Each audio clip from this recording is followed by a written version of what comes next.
وعلیکم السلام ورحمۃ اللہ وبرکاتہ. بہن تمنا اللہ کا کرم اور اس کا احسان ہے. بہن سنو میں آج آپ سے مرد عورت کی نماز میں پڑھ کے تعلق سے چند سوالات کرنا چاہتی ہوں. جی بہن تمنا آپ ضرور معلوم کریں, انشاءاللہ جواب دینے کی کوشش کروں گی. بہن سنو کیا نماز شروع کرتے وقت مرد اور عورت کی دونوں ہاتھ ایک ہی طرح اٹھاتے ہیں یا فرق ہے؟ بہن تمنا صاحبہ تھوڑا فرق ہے. عورت تکبیر تحریمہ میں صرف کاندھوں تک ہاتھ اٹھائے گی اور مرد کانوں کی نوک تک ہاتھ اٹھائے گا. بہن سنو کیا تکبیر تحریمہ میں مرد اور عورت ہاتھ ایک ہی جگہ باندھتے ہیں یا الگ الگ جگہ؟ بہن تمنا صاحبہ نہیں, مرد ناک کے نیچے ہاتھ باندھتا ہے اور عورت سینے پر ہاتھ باندھتی ہے. بہن سنو کیا دونوں ایک ہی طرح رکوع کرتے ہیں یا الگ الگ؟ بہن تمنا صاحبہ نہیں, مرد کمر سیدھی کرتا ہے اور عورت تھوڑا جھک کر رکوع کرتی ہے.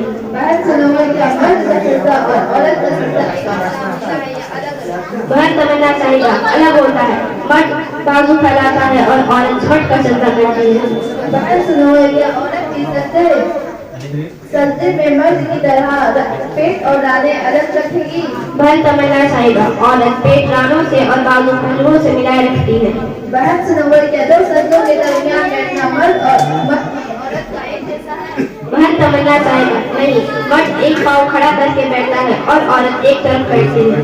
بہن سنو کیا عورت بھی ظہری نماز میں مرد کی طرح آواز سے پڑھے گی؟ بہن تمنا صاحبہ نہیں, عورت آہستہ آواز میں پڑھتی ہے. وقت بہت کافی ہو چکا ہے. السلام علیکم ورحمۃ اللہ وبرکاتہ. وعلیکم السلام ورحمۃ اللہ وبرکاتہ.